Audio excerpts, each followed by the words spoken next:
Hello students, तो देखिए हमारे सीबीएसई टाइम सेवर कोर्स में लास्ट क्लास हम लोगों ने बात कर ली थी अबाउट कि फर्स्ट ऑर्डर रिएक्शंस क्या होती हैं, जीरो ऑर्डर रिएक्शंस क्या होती हैं, कैसे उनके लिए हाफ लाइफ वेरी करते हैं और क्या क्या उनकी इंपॉर्टेंट प्रॉपर्टीज होती हैं। आज हम वहीं से आगे कंटिन्यू करने जा रहे हैं और फर्स्ट ऑर्डर रिएक्शंस का एक और इंपॉर्टेंट पार्ट कवर करने जा रहे हैं, जहां पर हम गैसियस रिएक्शंस के लिए प्रेशर के टर्म्स में, किसके टर्म्स में, प्रेशर के टर्म्स में हम लोग क्या करेंगे, यहां पर रेट कैलकुलेट करना सीखेंगे, रेट कांस्टेंट कैलकुलेट करना सीखेंगे। तो बहुत ही इंपॉर्टेंट है, इसमें कुछ याद रखने का नहीं है, यूज करने का है, तो ध्यान से समझें। लेट्स से अगर आपके पास कोई गैसियस रिएक्शन है, ठीक है, A gas gives B gas plus C gas, तो यहां पर फंडा क्या होता है, क्योंकि गैसियस रिएक्शन है तो देखो जैसे जैसे रिएक्शन आगे बढ़ेगी गैस ए का अमाउंट, उसके मोल्स कम होते जाएंगे, गैस बी और सी के बढ़ते जाएंगे।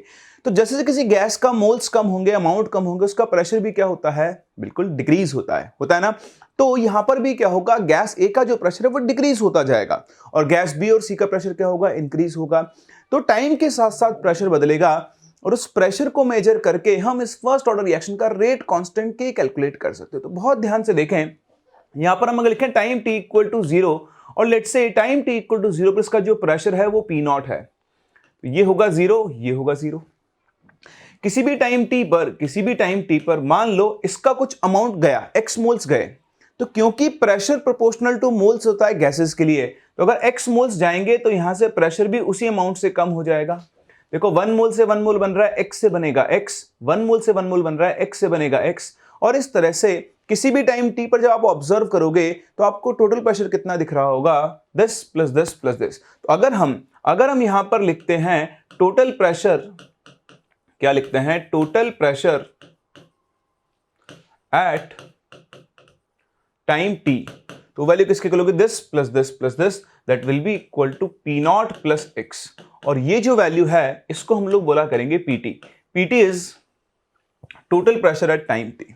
सिमिलरली अगर आप ध्यान से देखें तो time T equal to infinite पर, कहां पर, time T equal to infinite पर क्या होगा, ये पूरा कंज्यूम हो चुका होगा।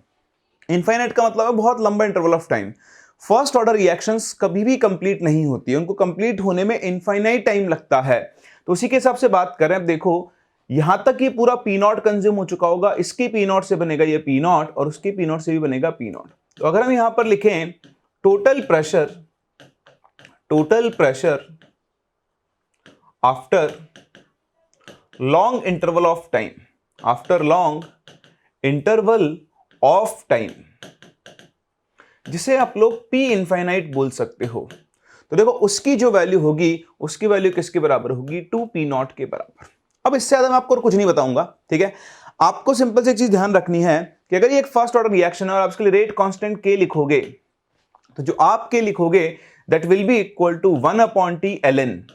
भाई फर्स्ट ऑर्डर तो ए जा रहा है ना, तो इसका इनिशियल अमाउंट कितना होगा, पी नॉट, और टाइम टी पर ये कितना बचा होगा, पी नॉट माइनस एक्स।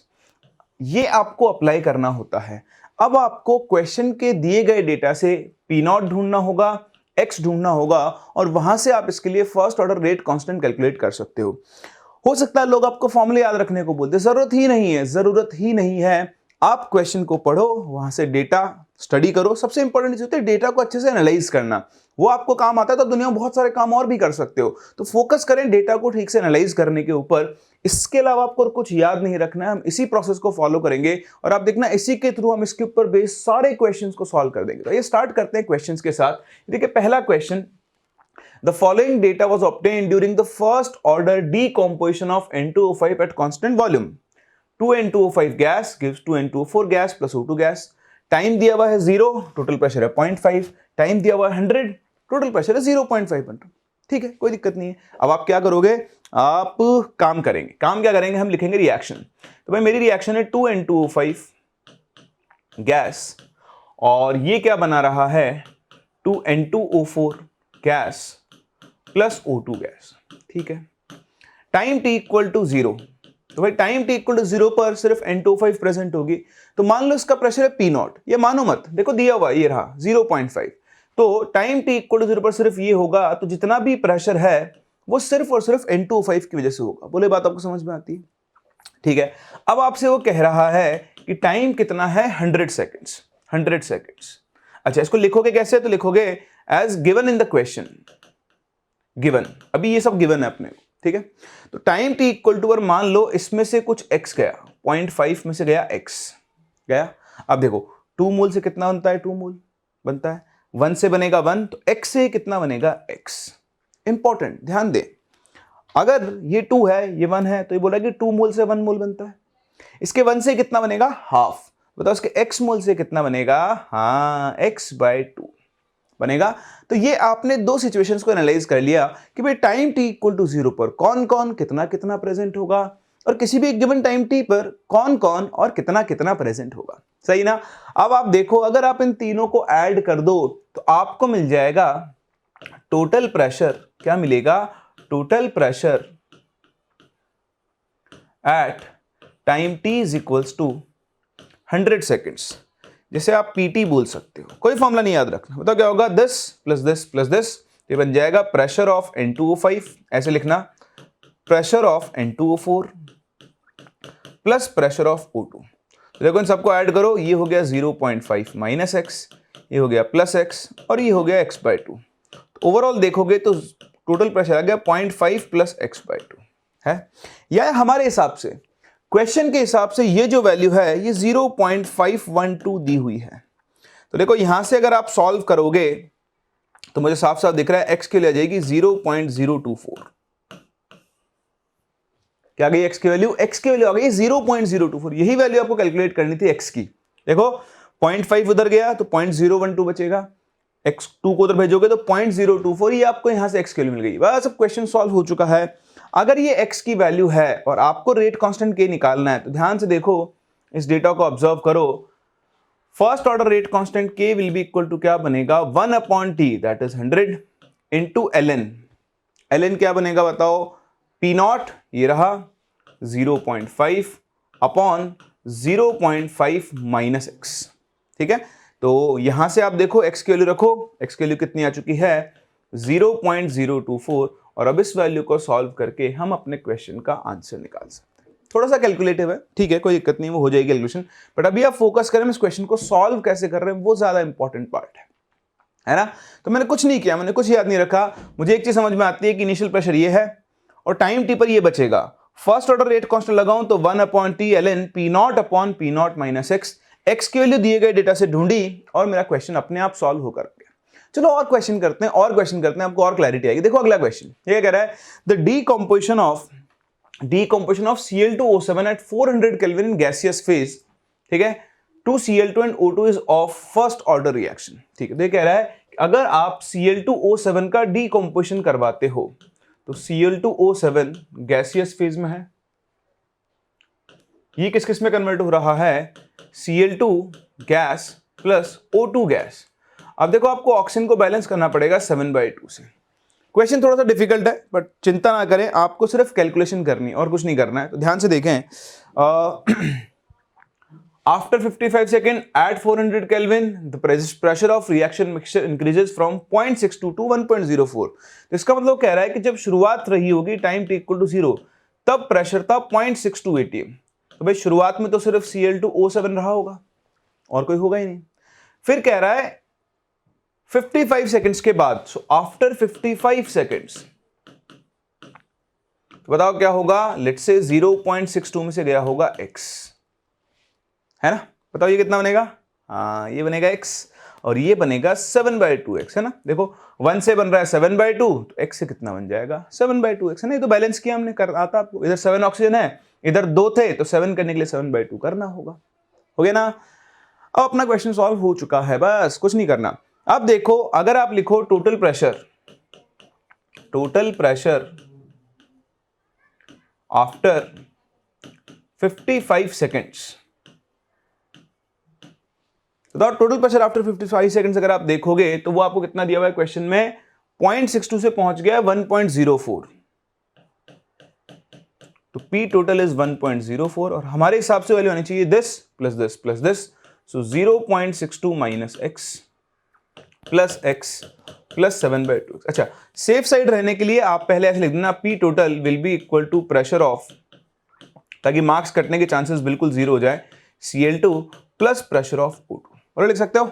अब इसे आपको सॉल्व करना है तो ध्यान से देखें, माइनस x से प्लस x गया, यह है 7/2x, इसको इधर भेजो, है ना, 1.04। तो आप ध्यान से देखें 7/2x will be equal to 1.04 minus 0.62।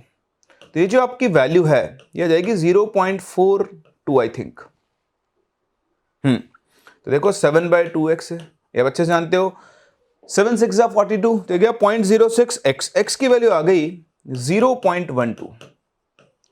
बस यही तो ढूंढना था। अब अगर आपको x की वैल्यू मिल गई तो आपको इस रिएक्शन के लिए फर्स्ट ऑर्डर रेट कांस्टेंट लगाना है। सो फ्रॉम या for first order reaction, first order gaseous reaction, ऐसे लिखना। क्या लिखोगे? K will be equal to 1/T। तो देखो टाइम कितना है 55 सेकेंड इंटू ln, हाँ initial pressure is 0.62 upon 0.62 minus x की वैल्यू है 0.12। तो ध्यान से देखें 0.5 बचेगा, 0.5 ऊपर आएगा तो ये वैल्यू बन जाएगी ln, ऐसे लिखवा देना, पहले आप दिखाना पूरा पूरा, एक स्टेप भी मत काटना क्योंकि डायरेक्ट लिख दिया तो भी दिक्कत है। तो हाफ ऊपर आएगा, अब आप लिखोगे कि भैया 1/55 इंटू ln, ये बन गया 1.24।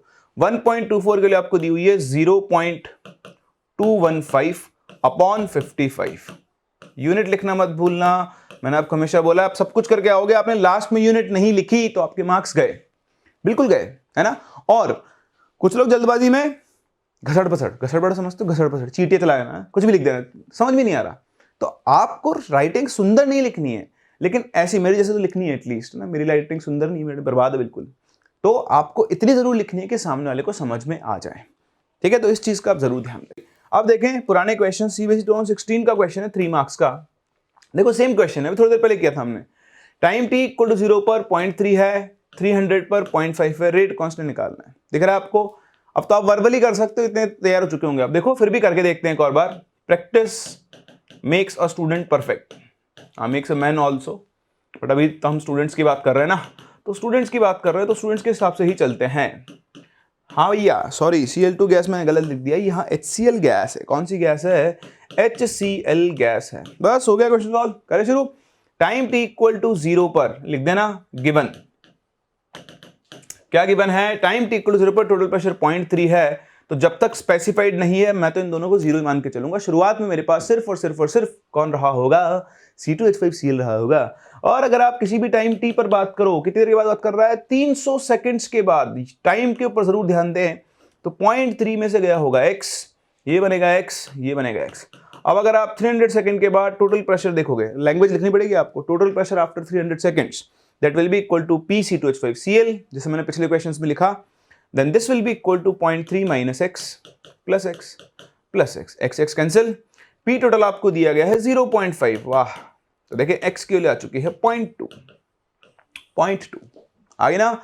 अब लिखो वापस से for first order reaction, K is equals to 1/T, time है 300 into ln P0 0.3 upon P0 minus x, x की वैल्यू है 0.2।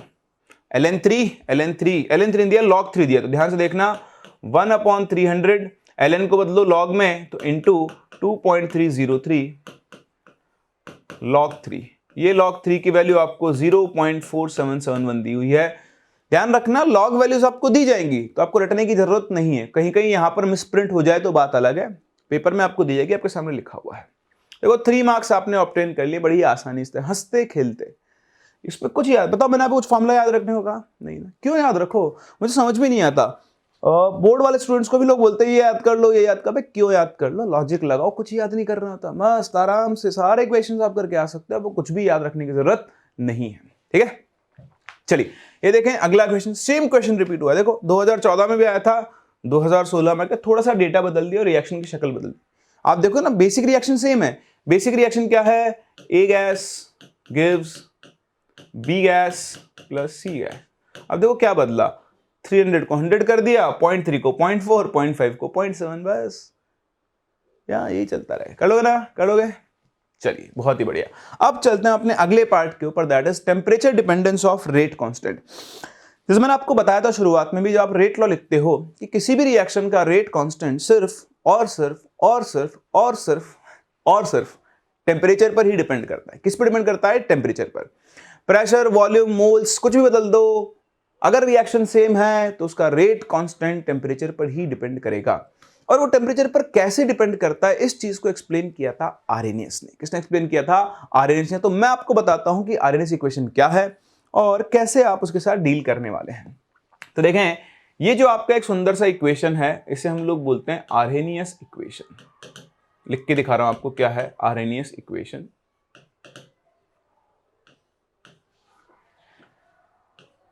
K is equals to A into e to the power minus EA upon RT। तो ये जो आपका expression बना इसे हम लोग बोलते हैं आर्हेनियस इक्वेशन। यहाँ पे हर टर्म का अपना एक मतलब है। ए जो है ए को हम बोलते हैं आर्हेनियस कांस्टेंट। क्या बोलते हैं? आर्हेनियस कांस्टेंट, या फिर आप इसे आर्हेनियस पैरामीटर, या फिर कलर कोड चेंज कर रहा हूं तो आप समझ सकते हैं मैं क्यों कर रहा हूंगा। ये इंपॉर्टेंट चीज है। हम इसे प्री एक्सपोनेंशियल फैक्टर भी बोलते हैं। क्या बोलते हैं? प्री एक्सपोनेंशियल फैक्टर बोलते हैं। तो इस चीज पे आप जरूर ध्यान दें। ए का मतलब क्या होता है, पहली चीज। चलिए दूसरी चीज आप बात करें ईए क्या होती है? ईए, हाँ जानते हैं आप लोग, ईए होती है एक्टिवेशन एनर्जी। क्या होती है? Activation energy of reaction. तो वो जो आपकी रिएक्शन है उसकी एक्टिवेशन एनर्जी को हम लोग क्या बोलते हैं? ईए। ऑब्वियसली टी यहां पर क्या है? टेम्परेचर है। और आर जो है वो आपका यूनिवर्सल गैस कांस्टेंट होता है। तो R is universal gas constant, और जो टी है टी वो होता है टेम्परेचर। और शायद आप में से कई लोगों को नहीं पता हो, ध्यान रखना, ये जो टेम्परेचर है हम यहां पर सिर्फ और सिर्फ केल्विन में, अगर डिग्री सेल्सियस में दिया है तो पहले आपको उसे केल्विन में यूज करना होगा। एक चीज। दूसरी चीज आप ध्यान दें, टेम्परेचर बढ़ाने पर किसी भी रिएक्शन का रेट कांस्टेंट जो है वो हमेशा क्या होता है? बढ़ता है। तो कैसे बढ़ता है थोड़ा ध्यान दें, थोड़ी सी मैथ्स है, ठीक है। देखो, एज टेम्परेचर इंक्रीजेस, ये वहां पर आपको लिखना नहीं है, मैं आपको सिखा रहा हूं, आपको खुद को पता होना चाहिए, ठीक है। इसीलिए मैं डिटेल में लिख के सिंबॉलिक फॉर्म में लिखूंगा, क्योंकि बोर्ड्स में आपको ऐसे लिखना नहीं है, ठीक है। सो एज टेम्परेचर इंक्रीजेस, अब आप मुझे बताओ, अगर टेम्परेचर बढ़ेगा तो ये जो टर्म है EA अपॉन RT, बताओ ये बढ़ेगा या कम होगा? कम होगा, डिक्रीज होगा, ठीक है, डिक्रीज होगा। ओके, अगर EA अपॉन RT डिक्रीज हो रहा है तो बताओ माइनस EA अपॉन RT का क्या होगा? वो इंक्रीज होगा। So minus EA upon RT क्या होगा? इंक्रीज होगा। बताओ अगर minus EA upon RT increase होगा तो e to the power minus EA upon RT भी क्या होगा? अरे लगता है कुछ तकनीकी खराबी आ गई। तो माइनस EA अपॉन RT भी क्या होगा? इंक्रीज होगा। और ये इंक्रीज होगा तो K भी क्या होगा? इंक्रीज होगा। बोला आपको बात समझ में आ रही है? मैंने आपको पूरा एक्सप्लेन किया। टेम्परेचर बढ़ेगा तो ये कम होगा, क्योंकि इसके माइनस लग गया इसके आगे, तो ये बढ़ेगा। E के पावर, अगर आप E की पावर पे अगर आप एक इंक्रीजिंग टर्म लेके जाओगे तो वो वैल्यू भी इंक्रीज होगी, वो वैल्यू इंक्रीज होगी तो K इंक्रीज होगा। दैट इज, कहने का मतलब ये है कि that is on increasing temperature, ये आपको ध्यान रखना है, on increasing temperature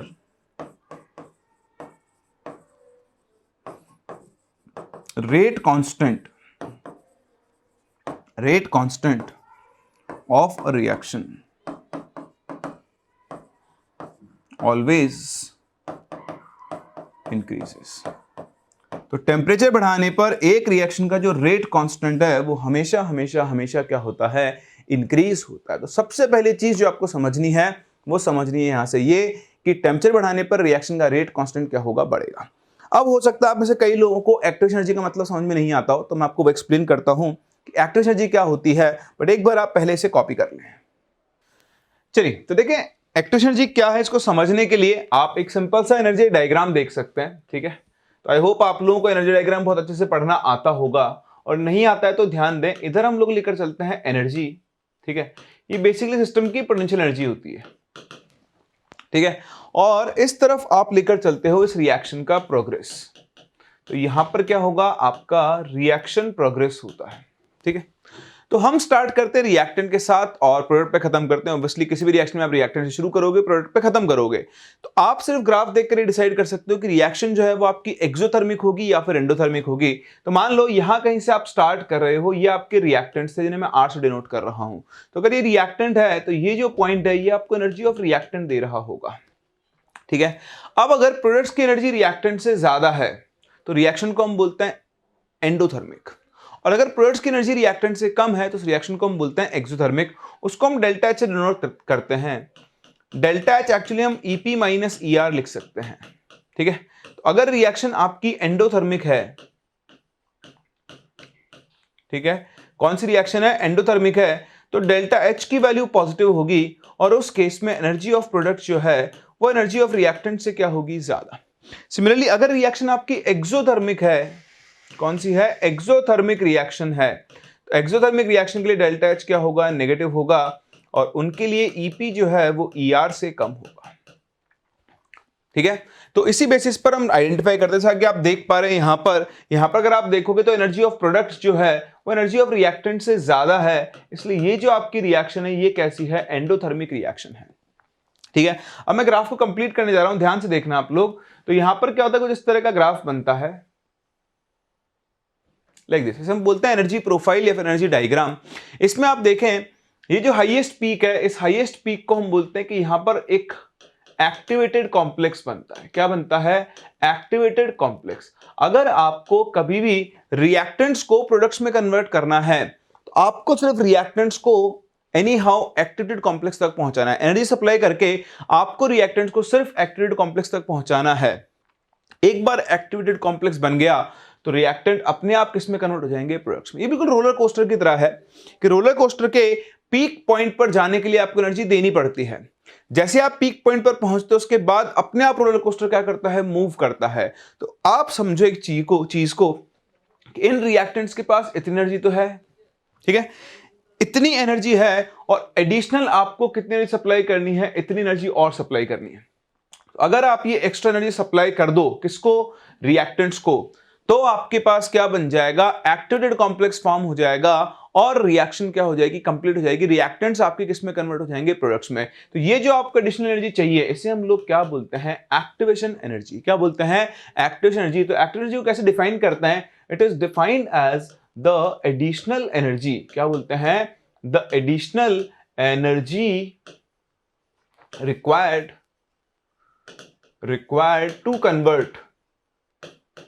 to convert reactants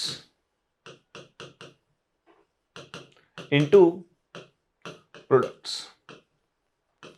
तो रिएक्टेंट्स को प्रोडक्ट्स में कन्वर्ट करने जो एडिशनल एनर्जी चाहिए उसे हम लोग क्या बोलते हैं, एक्टिवेशन एनर्जी बोलते हैं। ध्यान दें, अगर आप इस गैप को ऑब्जर्व करेंगे तो ये जो गैप है ये कहलाता है डेल्टा एच। ठीक, एक चीज देखो, delta H EP minus E R के इक्वल है। अगर आप रिएक्टेंट से प्रोडक्ट जा रहे हो तो इसे हम बोलते हैं EAF, यानी activation energy of forward reaction. अगर आप बैकवर्ड आ रहे हो तो ये वाला जो गैप है इसे हम बोलते हैं EAB। उस केस में आपको प्रोडक्ट को इधर से इधर पहुंचाना है, फिर वो अपने आप रिएक्टेंट में कन्वर्ट हो जाएगा। EA forward, EA backward. तो यहां से आप देखें जो आपकी डेल्टा एच की वैल्यू है वो किसके इक्वल होगी, EA forward minus EA backward के। तो डेल्टा एच आप EP माइनस ER भी लिख सकते हो और डेल्टा एच को आप EA forward minus EA backward भी लिख सकते हो। आप खुद समझो, अगर रिएक्शन एक्सोथर्मिक है, अगर रिएक्शन कैसी है, एक्सोथर्मिक है, तो आपने सीखा उसका डेल्टा एच नेगेटिव होगा, और अगर डेल्टा एच नेगेटिव होगा तो उसके लिए EA फॉरवर्ड की वैल्यू EA बैकवर्ड से कम होगी। सिमिलरली रिएक्शन अगर आपकी एंडोथर्मिक है, कौन सी है, एंडोथर्मिक है, तो डेल्टा एच की वैल्यू क्या होगी, पॉजिटिव होगी, और उस केस में जो आपका EA फॉरवर्ड है वो EA बैकवर्ड से क्या होगा, ज्यादा होगा। समझ सकते हैं आप मेरी बात को। तो बहुत इंपॉर्टेंट है, इस पे ध्यान दें। आपको एक ग्राफ से डेटा निकालना आना चाहिए, आपको एक्टिवेशन एनर्जी का मतलब पता होना चाहिए, ठीक है, क्योंकि जो आपका आरएनएस इक्वेशन है K is equals to A into E to the power minus E upon RT, वहां पर एक्टिवेशन एनर्जी का बहुत इंपॉर्टेंट रोल है। अब आप ध्यान देना, एक बहुत इंपॉर्टेंट चीज मैं आपको बता रहा हूं, इसे याद रखना कि हायर